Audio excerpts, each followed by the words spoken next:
다 같이 저를 따라해 주시기 바랍니다. 성경은 하늘식이다. 성경은 하늘식이다. 그래서 성경을 가까이 하면 세상이 멀어지고, 그래서 성경을 가까이 하면 세상이 멀어지고, 성경을 멀리하면 세상이 가까워진다. 성경을 멀리하면 세상이 가까워진다.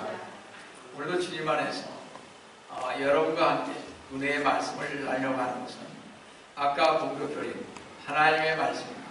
킹 제임스 성경 이사야 34장 9절에서 10절로서 종말론적 요한계시록 강의 20번째 말세의 시대적 징조 16번째 이슬람의 전 세계와 확장이라는 제목으로 이 시간 은혜를 나누려고 합니다. 지난주에 보았듯이 독실한 이슬람 교도들에게 이슬람은 삶의 전부요, 이슬람은 단지 종교가 아니라 삶의 전체요, 이슬람교에서 이슬람 사원과 국가로 분리된 것이란 존재할 수가 없는 것입니다. 이것이 바로 이슬람의 정치와 종교는 하나다라는 것입니다.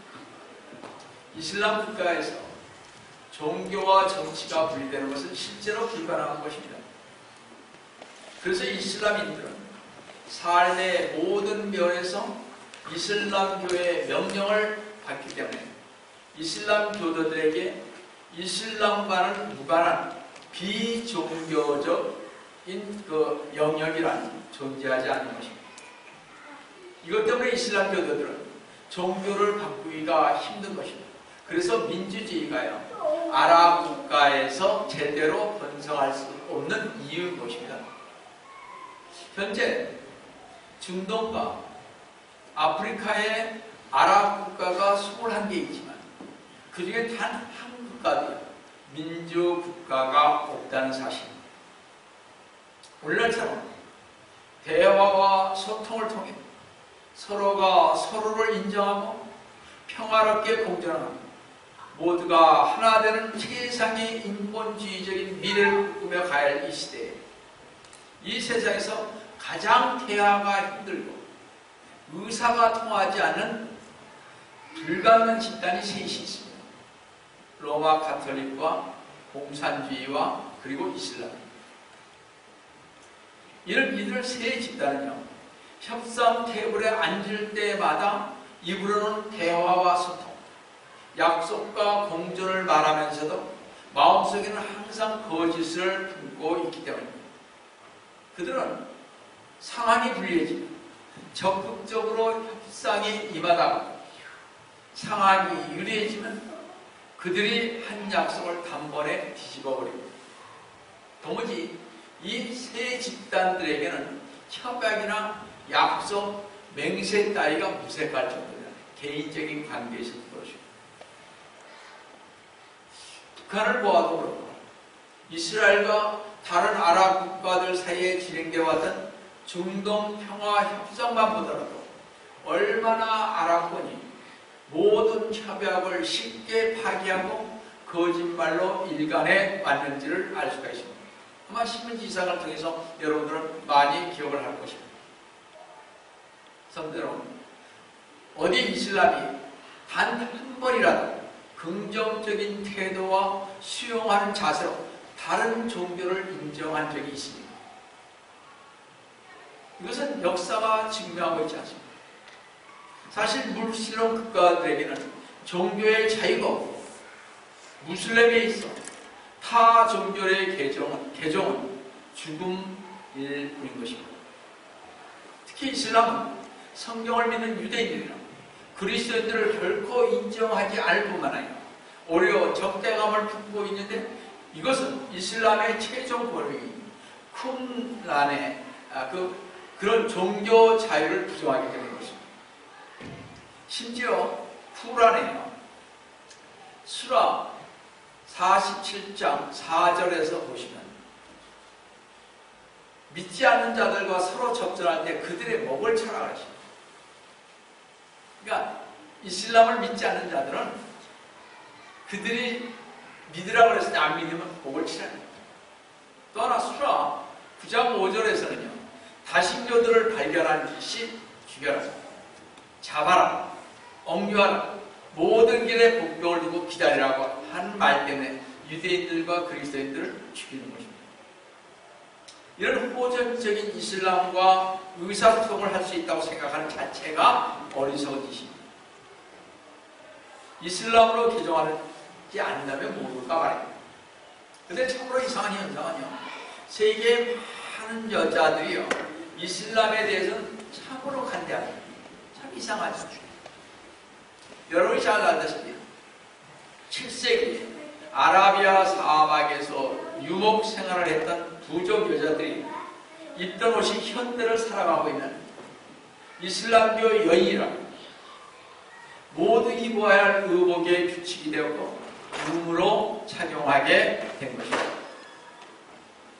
만약 여러분과 제가 사막에 살고 있다면 사막의 태양으로부터 몸을 보호하기 위해 머리부터 발끝까지 가리는 것이 꽤 실용적일 것이라고 납득이 가능합니다.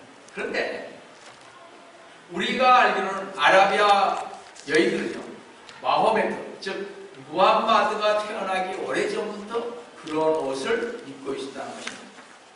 하지만 사막의 나라인 사우디아라비아 같은 데는 그런 사막의 복장인 아바야를 입어야 되고, 또 그렇다고 치더라도 현대를 살아가는 다른 나라의 이슬람교 여자들에게 이 옷을 입으라고 강요하는 것은 얼마나 어리석은 일인지 알 수가 없습니다. 이 이슬람교의 억압적인 근성은 여자들의 기본적이고 개인적인 권리를 부정하는 것으로 분명히 나타나고 있습니다. 유명한 이슬람교 학자 알리 다시드는 말하기를 아랍에서 이슬람교가 있기 전부터 여자들은 남자들로부터 독립된 지위를 갖지 못했습니다. 여자들은 남자들의 소유물로 여겨졌습니다. 여자들은 비인도적으로 다루는 모든 것들이 허용되었고 관습화되었습니다. 말했습니다. 쿠란에 수라 4장 34절에 보면 남자는 여자를 둘러싼 모든 것에 지휘권을 합니다. 남자는요, 네가 두려움을 느끼는 대상은 저항하려 할 것이다. 그들을, 여자들을요, 꾸짖고 보금자리에서 쫓아내며 때리라. 아라비어로 때리라는 의미는 훨씬 더 강한 뜻을 나타냅니다. 실제로 때리라는 것은 그들을 채찍질하라는 말입니다. 미국에서도 전에 애들이 잘못하면 이게 저희 뭐죠, 그라지 지하 이렇게 방에 있는 기둥에다 세워놓고 여자들도요, 자기 부인들도 애들도요 가죽 혁대로 불어서 때립니다. 그게 얼마 전까지 근성이 좀 그런 게 있습니다. 뭐랄까, 바이킹 중이라서 그런지 모르겠습니다만 여하튼 그런 게 있는데, 이게 지금 아라비아에서는 현실적인 것입니다. 그래서 아내는 뭐예요? 남편의 노예인 것입니다. 마호메트, 즉 무함마드는요, 남자에게 가장 결정적인 소유물을 여자라고 말했습니다. 수라 30장 21절에, 지금 제가 수라라는 것은 뭐예요? 쿠란경에 이슬람교도들이 가지고 있는 경전이라는 수라 경전에, 쿠란 경전에 수라에 보면 30장 21절에 이런 말씀이 있습니다. 여자들은 동식물처럼 유용한 물건들처럼 창조되었다. 여자들은 말 못하는 동물들에 속하고 짐승들의 본성을 가졌다고 하죠. 그래서인지 남자가 전쟁에서 싸우다 죽으면 어떻게 해?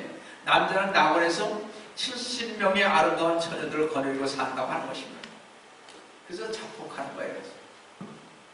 여자들이 이슬람 교도들이 남자들과 결혼하면 그럼 어떻게 되겠습니까? 한국 제가 여자분들이 결혼해가지고 한국에서는 떵떵거렸습니다. 자기 나라 아랍으로 들어가서는 어떻게 되는지 아세요? 노예같이 생활해. 하소연을 해도 정부에서 들어오지를 않습니다. 취들이 잘못했는 거 그만큼 얘기해도 왜 안 들었냐 이거죠. 자, 여러분 그뿐인 줄 아십니까? 만약 이슬람의 경자에는 후란과 알라의 선지자는 무함마드 즉 마호메트를 욕하면 감옥에 그 즉시 투옥하고 고문하며 암살하든지 손발 귀 혀를 자르고 머리를 베어버리고 눈을 뽑는 것을 자행하고 있습니다. 이 모든 것이 오늘날 이슬람법의 일부인 것입니다. 지금도 이런 처벌 방법이 일상화됐다시피 행해지고 있는 것을 지상의 신문 보도를 통해 보고 있습니다. 여러분, 이슬람교를 믿으면 어떻게 되는가가 자명한데도 불구하고 오히려 미국, 유럽, 아시아 그리고 한국에서도 이슬람교가 사람들 사이에 선한 정교로 자리매김을 하고 있고 더욱더 많은 사람들이 이슬람교로 개종하고 있다는 실정인 것입니다. 악을 행하는 자들을 비난받아 마땅하나 오히려 이슬람을 믿는 사람들이 더 의로운 사람으로 인정을 받고 있다는 것입니다. 이 세상 신이 마귀라는 사실과 이슬람교는 마귀의 종교라고 할 수가 있습니다. 제가 이렇게 막 떠들면 사실 저를 언제 죽일지도 모르죠. 아는 사람. 그럴 것입니다. 자, 살인을 하고 무고한 사람들 향해 테러를 하는 자들이 동정을 받고 억울하게 죽은 사람들만 바보 취급을 당하다니 말이 됩니까? 우리가 잘 아는 개방된 대중교통수단인 버스와 지하철을 탓해서 이슬람 극렬 세력의 자살폭탄 테러가 런던에서 자행되고 아무 죄도 없는 무방비 상태인 백성을 목표물로 선정하여서 대량 살상을 노렸다는 것입니다. 런던 테러가 발생한 지 수개월 거리로 나선 무슬림의 난동으로 자동차가 상가가 불타는 무정부 상태가 한동안 프랑스에 있었습니다. 런던과 파리만 불타는 것이 아닌 스페인 마드리드는 열차 폭탄이 자행됐습니다. 그 여파를 타고요. 한 저명한 영화 감독의 목이 절단된 상태로 발견됐습니다. 왜 그러냐? 이 영화 감독을 죽인 이유는요. 이슬람권의 여성의 학대 현장을 학대하는 그 현장을 필름에 담았는데 그게 바로 이슬람에 대한 모욕이기에 그 대가로 무참히 그의 목을 잘라 쥐었다는 것입니다. 왜냐? 학대하는 건 당연한 거예요. 여자들. 때리고 죽이고 그건 자연스러운 건데요. 그거가 학대라고 해서 발표한다는 것은 말이 안 되는 거죠. 지금 전 유럽이 요동을 치고 있습니다. 자유가 넘치고 화해와 평화를 사랑하며 관용이 지배하는 유럽이 이슬람의 테러와 소요 사태로 혼란에 빠져들어가고 있습니다.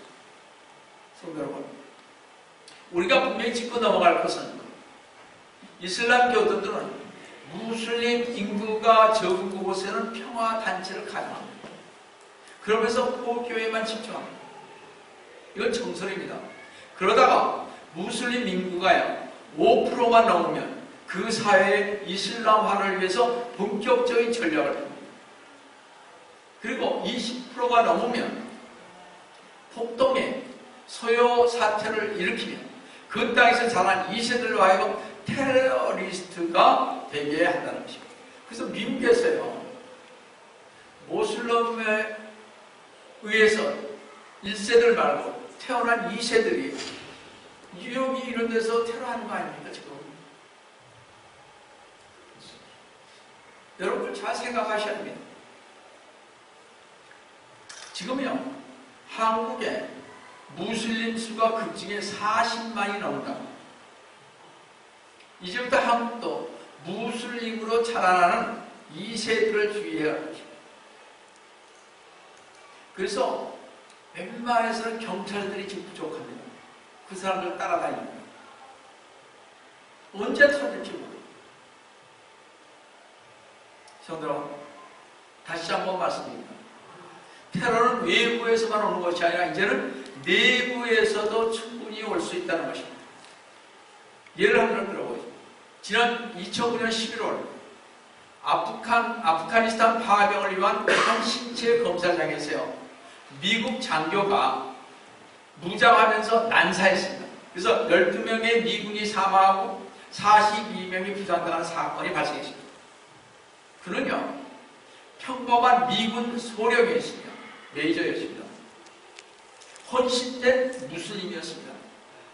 그 미군 소령은 평소에 나는 미국인이기 이전에 무슬림인 것이 더 중요하다고 늘 말했던 사람입니다. 그런데 그 소령에게 아랍 민족의 영웅이 전에 제가 말씀드렸죠. 알카에다의 빈라덴이 있는 이슬람 국가에 아프가니스탄 파병 명령이 떨어지니 그는 고민 끝에 신변을 정리하고 신체 검사하는 부대로 무장한 채로 들어가서 아프간으로 파병되는 동료 장교와 사병들을 무차별 쏴 죽였던 것입니다.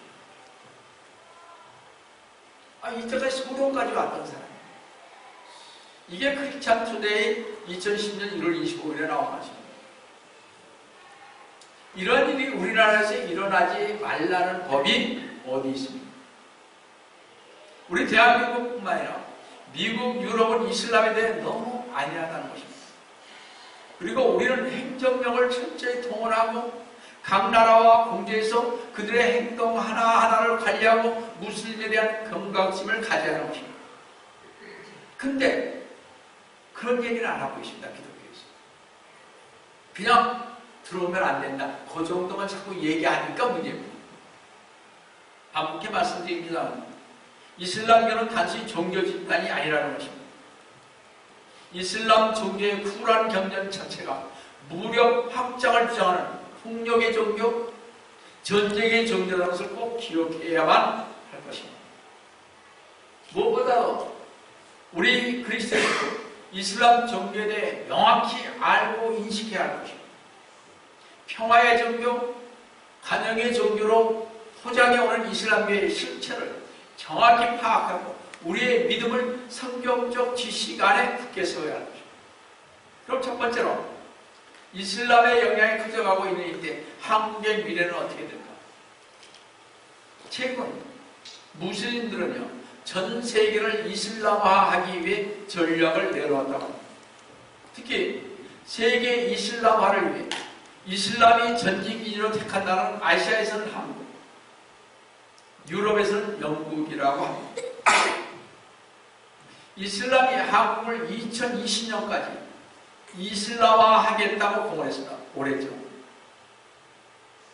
사우디아라비아의 한 기자가요, 1988년 한국의 올림픽을 취재한 뒤 귀국해서 한국은 극동 지역의 차기 이슬람 국가가 될 것이라고 말했습니다. 우리는 좀 종교의 열정이 있잖아요. 그래서 그렇습니다. 한국에요, 이슬람이 들어온 것은 6.25 전쟁 때 한국 연합군인 터키 군대에 의해서입니다. 이후 터키에서 2명의 선교사가 정착합니다. 약 60년이 흐른 이후 무슬림 인구가 약 40만 명. 그러니까 아랍 사람들이 40만 명이 들어와서 정착해 있습니다. 그런데 한국인이 개종한 무슬림이요, 약 4만 명입니다. 모스크 사원이 전국에 40개나 있습니다. 엄청 많죠? 모스크가. 기도처가 몇 개인지 아세요? 약 3,000개가 됩니다. 우리나라의 크리스찬 기도처가 그렇게 많지는 모르겠습니다. 3,000개가 되는지 모르겠지만 무슬림은 그렇게 많습니다. 엄청난 석유를 생산해내는 중동의 이슬람 국가들의 오일 마니에 약한 한국은 박정희 대통령 때요, 한국 이슬람 중앙 성전을 짓는데, 지금 모스크를 짓는데 한남동이에요, 사유지 1,500명을 시사했으며, 그래서 1976년 한남동 이태원에 처음 모스크가 세워졌습니다. 또 박정희 대통령 죽은 뒤에 잠시 대통령직을 가졌던 최규하 대통령은 1980년 5월 사우디를 방문했을 때 한국의 이슬람 대학을 건립하는 데 적극 지원해 주겠다고 약속하면서 용인, 여러분 용인 알죠? 용인에 있는 국유지 약 13만 평인 43만 평방미터를 이슬람 대학 부지로 건너고 있습니다. 한국 외교통상부가 주관하여 2010년 5월에 창립하는 중동 소사이어티 MES는 한국 정부와 중동 18개국의 정부와 왕실과 기업이 함께 참여하는 민간 합동기구로서 기독교 장로이기도 한 이명박 대통령의 특별한 관심하에 참여하게 되십니다. 나는 기독교인들 왜 이러는지 모르겠습니다. 이슬람은 이 기구를 통하여 한국을 이슬람화하기를 원하며 서울대학교에 아랍어 학과를 설치하는 것을 시작으로 점차적으로 전국 각 대학에 아랍어 학과를 개설하고자 하는 계획을 갖고 있습니다. 또 이주 노동자나 유학생을 중심으로 한국의 이슬람 인구가 늘어날 뿐 중동 아까 말씀드린 중동 소사이어티 MES에서 이슬람계 대변과 이익을 단체할 것입니다.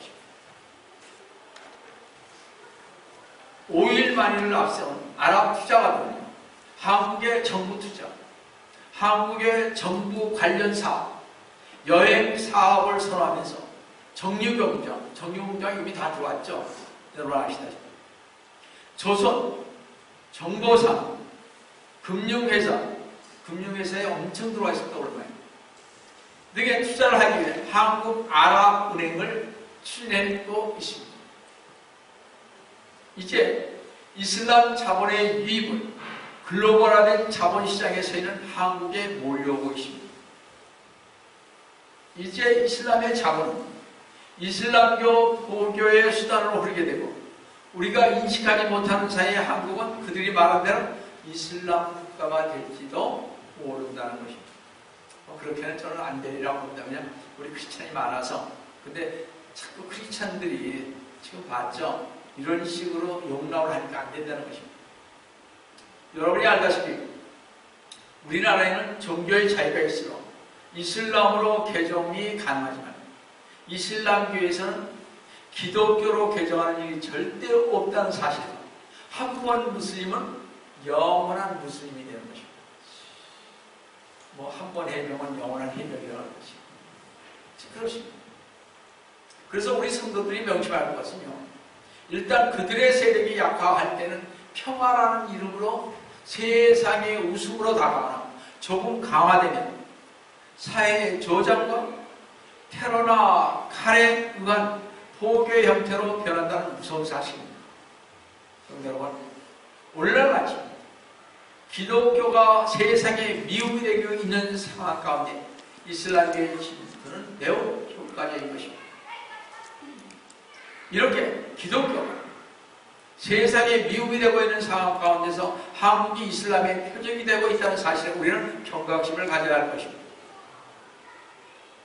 마지막 때가 가까이 오는 지금 이슬람은 그 세력을 공고히 하면서 급속히 성장하며 한국을 극동의 이슬람화하려는 이때 우리는 더욱더 진리로 무장하여 하나님 말씀 안에서 영적 지식을 충분히 갖춰서 마귀의 종교인 이슬람교와 싸워서 전신갑주를 입고 승리하는 성도 여러분 되시길 속죄하여 하신 주 예수 그리스도의 이름으로 축원드립니다.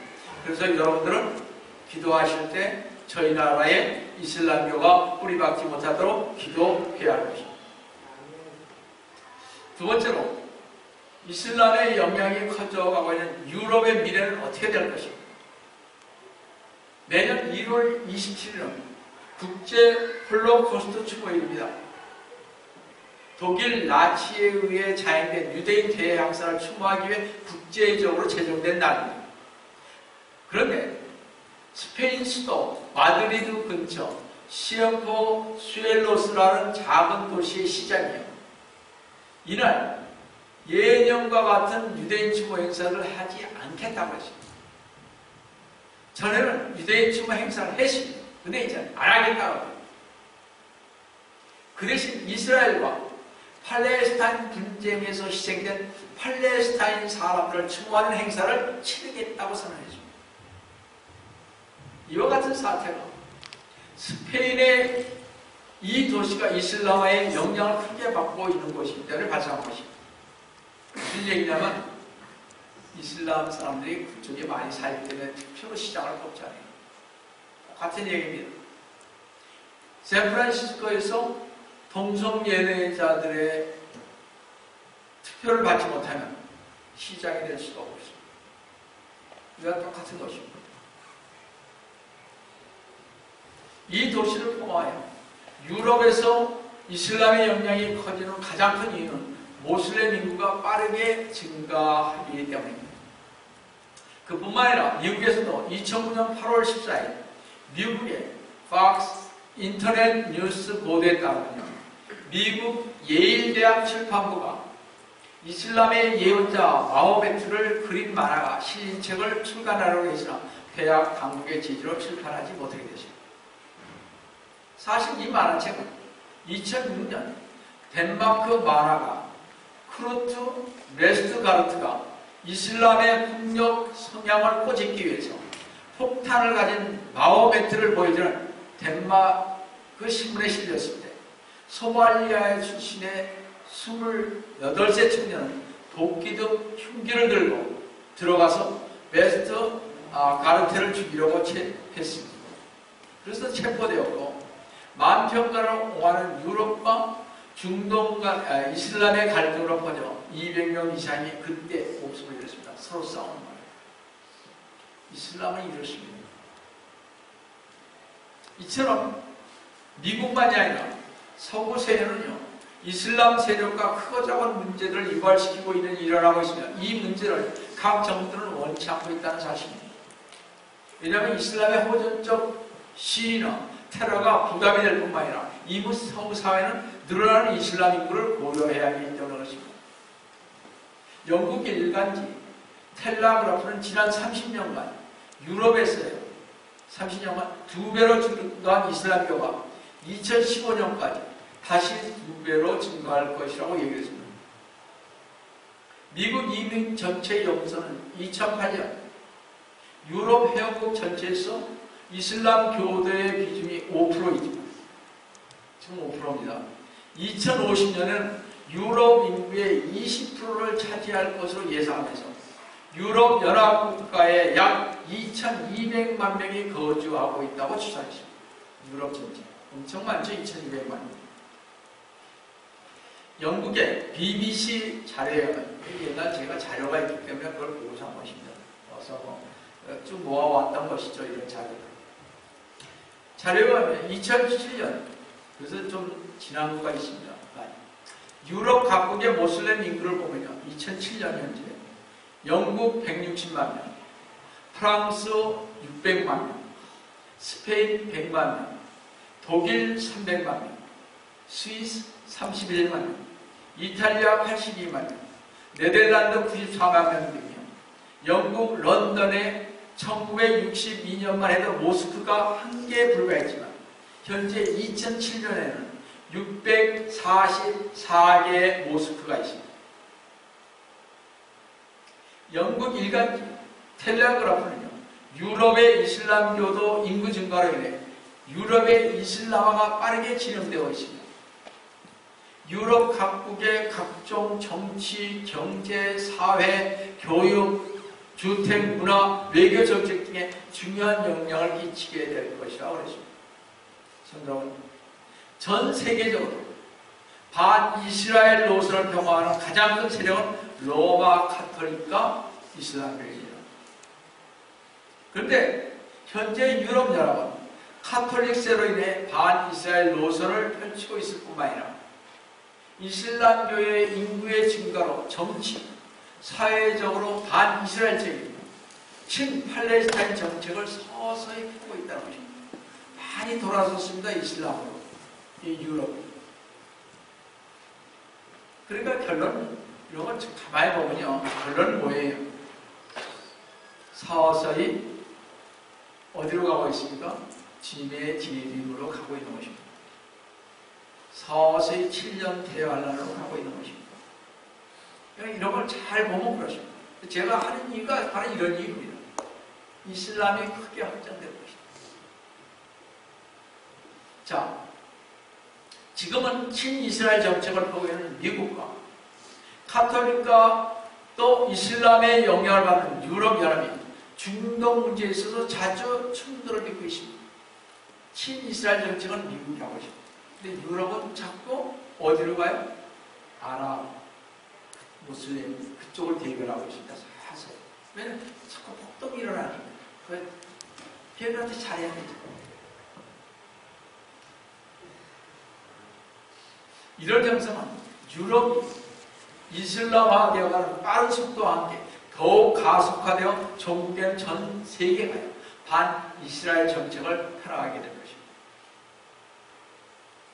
성경의 예언대로 이스라엘을 대적하는 전 세계의 모든 민족들은 마지막 아마겟돈 전쟁에서 이스라엘을 공격하고 함락시킬 기세를 보일 것이라 주 예수 그리스도께 재림하실 때 어떻게 친히 이스라엘 위에 전쟁하실 것이고 주님에 의하여 한순간에 그들은 멸망할 것입니다. 우리 한번 잘 보시기 바랍니다. 스가랴서 14장 1절 3절을 보시면 보라 주의 날이 오나니 내 약탈물이 내 가운데서 나누리 2절에 내가 모든 민족들을 모아 어디로요? 아마겟돈으로 모아 예루살렘을 대적하여 싸우게 하리 성읍은 함락되고 집들은 강탈되며 여자들이 욕을 당하고 성읍의 절반이 잡혀갈 것이나 백성은 나머지는 성읍에서 끊어지지 않아. 3절에 그때 주께서 나가 그 민족들을 대적하여 싸우니 전쟁의 날에 싸우셨던 것처럼 싸우시라. 여러분, 이제 유럽은요 빠른 속도로 이슬람화 되어갈 것이고 유럽을 비롯한 전 세계가 이슬람교를 수용하여 반이스라엘 정책을 펴나갈 때 바로 그때가 제3차 세계대전인 아마겟돈 전쟁이 일어날 징후입니다. 이때 주 예수 그리스도께서 재림하실 때인 것입니다. 성도 여러분, 이제부터 이슬람화 되어가는 유럽을 보시면서 마지막 시대가 왔다는 것을 깨달으시고 깨어 각성하고 기도하시는 우리 성도 여러분 되시기를 속교를 하신 주 예수 그리스도님의 이름으로 축원합니다. 마지막 세 번째로요. 지금 중동은 석유로 석유의 부로 이슬람의 세계와 확장을 해오고 있습니다. 여러분, 옛날에 기름값이요 10불 만기였습니다. 한동안 100불까지도 갔었죠. 기름값이 치솟고 있습니다. 가히 미쳤다고 할 만큼 치솟는 유가는 전 세계 사람들을 불안하게 만듭니다. 영계 산업혁명 1767년 이래 교통수단의 급격한 발달로 인해서 석유가 주 에너지원이 되었습니다. 원유에서 휘발유, 화석유, 경유, 중유 등을 정제하여 군용, 민간 항공기, 각종 자동차, 각종 선박과 열차, 각종 석유화학 제품, TV, 냉장고, 가전제품, 건축재료, 각종 타이어, 아스팔트, 약품대 이렇게까지 안 쓰는 데가 없습니다. 석유가 발견된 것은 5세기경부터이나 20세기 들어서 기계 문명의 진보와 함께 가솔린 기관이 발달하고 연료로서의 수요가 급증하게 되면서 세계 각 나라들은 앞다투어 세계의 시장을 선점하기에 원료의 수입과 제품의 수출을 올리려고 세계를 누이며 판매 경쟁을 하고 있습니다. 석유가 없으면 공장을 돌릴 수가 없고 공장을 돌리지 않으면 제품을 만들 수가 없고 제품을 만들 수 없으면 외국 시장을 점유할 수 없게 돼요. 자연히 세계의 산업은 석유에 의존할 수밖에 없게 되었던 것입니다. 뚜렷한 대체 에너지가 없는 이 상황, 그러면 마지막 때임을 알리는 징조 중 하나일 것입니다. 뚜렷한 대체 에너지가 없는 상황이기에 유가가 올라가면 가장 좋아하는 자는 석유 산유국일 것입니다. 세계 산업이 석유에 의존할 수밖에 없다는 것을 아는 석유 산유국들은 OPEC라는 기구를 만들어 석유가 세계 경제를 주무르는 영향력을 행사하게 만들었던 것입니다. 대부분의 산국은 이슬람 국가들이 그들은 이 기회를 든다 이슬람교를 전 세계에 확장하려는 계획을 걸 것입니다. 이슬람 NGO는 비정부기구죠. 이 단체 중 하나인 무슬림 윌드 리그는요, 2080년까지 유럽과 전 세계를 이슬람화 시킨다는 목표를 세우고 이를 체계적으로 지금 수행하고 있습니다. 그 대표적인 방법 하나는 비이슬람 세계에 이슬람 문화를 전파하는 것입니다. 그들은 어떤 지역에 이슬람 신도들이 많든 적든 커다랗고 화려한 모습을 짓는다는 것입니다. 그럼으로써 이슬람교가 확장되고 있다는 인식을 심어주고 있으며 또한 각 대학과 연구기관에 이슬람교 연구비를 전액 지원하겠다고 유혹을 하면서 다가오고 있습니다. 이처럼 석유를 통한 부는 이슬람교의 확산에 큰 몫을 하고 있습니다. 여러분, 미국에서만 2010년 제가 조사한 것은 현재 4,000개의 모스크가 있으며 무슬림은 600만에서 700만이 된다고 합니다. 제가 생각이 금방 안 났는데요. 어느 주죠? 중부의 어느 주는 이슬람 사람들 전부 다 모으고 있습니다. 그래서 그 주는 앞으로 이슬람화 정부를 세우게 됩니다. 정부, 주정부, 시장도 다 하겠다고 했습니다. 그래서 지금 그쪽으로 엄청 몰려오고 있습니다. 제가 이름을 잃어버렸습니다. 곧 아마 그 스테이트에서 상하원 2명, 하원 한 10명 정도, 또 뭐죠? 그 주정부, 그 거버너, 메이어 다 거기서 나오고 있습니다. 앞으로 한 5년, 10년만 더 기다려보세요. 이게요, 그들의 전략입니다.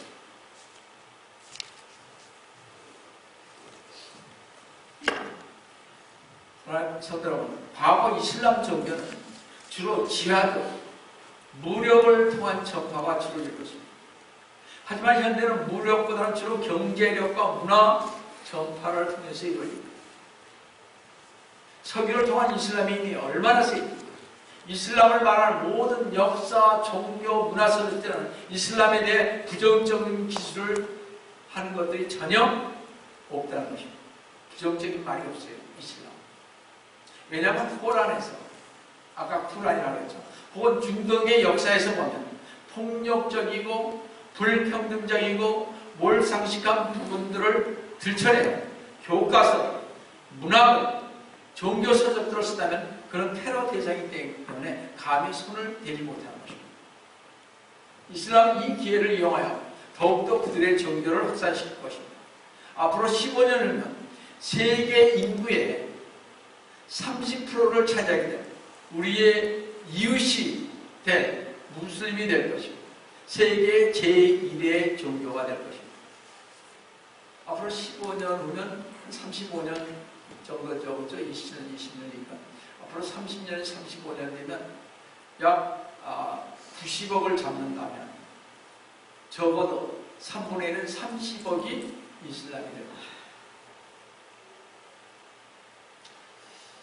얼마 안 있으면 이슬람 세계의 핵심인 중동 국가들의 무서운 세력이 될 것입니다.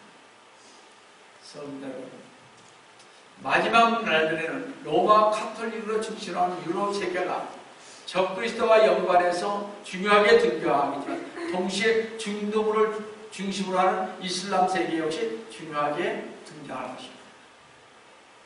구약 성경은 참으로 여러 곳에서 이스라엘 대적하는 세력들의 중동 국가임을 보여주고 있습니다. 그것은 과거 구약 시대에도 그랬지만 그러한 구약 시대의 역사적인 사실은 하나의 예표가 되어 미래에 벌어질 일들을 예언적으로 보여주고 있습니다. 예를 들어서 아모스 1, 2장에 따르면 예수 그리스도의 재림을 예언하는 장면에서 다마스커스 1장 3절에 가자지, 우리 잘 알죠? 1장 6절 두로, 지금 레바논 쪽이죠. 에돔 1장 11절, 암몬 1장 13절, 모압 모압 2장 1절. 거기가 어디예요? 요르단 지역. 이 지역들을 심판하실 거죠. 이 지역들은 현재 시리아, 팔레스타인 자치지구, 요르단, 레바논 그쪽입니다. 지금 시리아 얼마나 아닙니까? 이사야서는 바벨론 13장, 14장, 팔레스티나, 에티오피아, 이집트, 아라비아 등에서 경고하고 있습니다. 특히 아모스에는 그 각각의 심판들을 불심판이라고 말씀하고 있습니다. 아모스 1장 4절에 그러나 내가 하사엘의 집에 불을 보낼 것이요 그 불이 베나단의 궁전을 삼키리라 했으며, 아모스 1장 10절에 그러나 내가 가자의 새벽에 불을 보낼 것이요 그 불이 궁전들을 삼키리라 했습니다. 지금 이스라엘 점령하고 있는 가자 지구 그쪽 얘기하겠죠. 아모스 1장 10절에서도 그러나 내가 두로는 지금 레바논입니다. 이쪽 지중해 쪽에 있는 성벽에 불을 보낼 것이요 그 불이 그 궁전을 삼킬 것이라 했습니다. 잘 들어보세요. 석유는 중동 국가들에게 곧 석유 에너지로 많은 이익을 가져왔지만 결국 불로 망할 것입니다. 석유 없는 중동이란 상상할 수 없지만 성경은 석유로 그들을 저주하고 있다는 것입니다. 한번 잘 보세요. 아까 말씀드린 이사야 34장 9, 10절을 보시면 그곳의 시내들은 역청으로 변하게 될 것이고 그곳의 흙은 유황으로 변하고 그곳의 땅은 불타는 역청이 되요. 19절에 그것은 역청은요 밤낮 꺼지지 않을 것입니다. 그 연기들이 영원히 올라가요. 이 아까 말씀드린 이란 아니면 다른 데서 했다고 하지만 무인기를 쏘아서 어떻게 했습니까? 사우디아라비아의 정유 공장을 폭파시켰죠. 최근에. 그것 때문에 지금 난리 아닙니까? 정유 공장이 사우디아라비아 세계 최고인데 그거 폭발시키면 어떻게 되겠습니까? 세계는 아비규환이 될 것입니다. 왜 이 지구는 난리가 날 것입니다. 지금 이런 시대가 되어버렸습니다. 성경의 예언대로 그렇게 될 것입니다. 사실 이 말씀은 에돔 지역에 대한 저주의 말씀이지만 이사야 34장 전체의 문맥으로는 아마겟돈 전쟁 때 멸망한 이스라엘 주변 지역에 대한 묘사인 것입니다. 지금 중동 국가들은요 석유로 통해서 축복을 누린다고 생각할지 모르지만 사실 그것은 저주인 것입니다. 한참 잘 올라가다가 한 번 때리면 끝나는 것입니다. 성경 어디에서도요 석유가 나는 땅을 축복의 땅이라고 말씀한 적이 없다는 것입니다. 신명기에 따르면 젖과 꿀이 흐르는 땅, 신명기 6장 3절에 곡식과 포도주가 넘치는 땅, 신명기 7장 13절이 바로 축복의 땅입니다. 성경에서 불은 심판을 상징합니다. 결국 하늘에서 하나님께로부터 불이 떨어지던 국가 간의 전쟁을 통해 불이 떨어지던 그 불들이 유전에 떨어져서 파괴시킬 때 중동 국가들에게는 재앙이 될 것입니다. 그렇습니다. 여러분, 사탄은 그날이 이르기까지 이슬람교라는 마귀의 종교를 더욱 굳건히 세우고 더욱더 확산시키려고 하고 있을 것입니다. 그러므로 하나님의 말씀으로 무장하여 그 마귀의 세력을 대적할 뿐만 아니라 방심하지 말고 더욱더 강력하게 그 실체를 모르는 사람들에게 경고하고 심판 날에는 불로 태워질 나라는 것을 반드시 우리는 알아야 할 것입니다. 여러분, 마지막 때를 달려가는 이 시대를 보시면서 주님의 계획이 임박한 이 시대에 어느 때보다 더욱더 영적으로 각성하고 일어나서 사명을 충실하게 감당하는 지혜로운 다섯 처녀처럼 주님을 맞을 준비를 하십니다. 신앙생활하는 우리 성도 여러분 되시기를 속히 오래가신 주 예수 그리스도님의 이름으로 축원합니다. 다 같이 기도하겠습니다. 사랑의 하나님 아버지, 주님의 은혜를 진심으로 감사드립니다. 정말 중동의 나라가 이제 일어선 지 얼마 되지 않았습니다.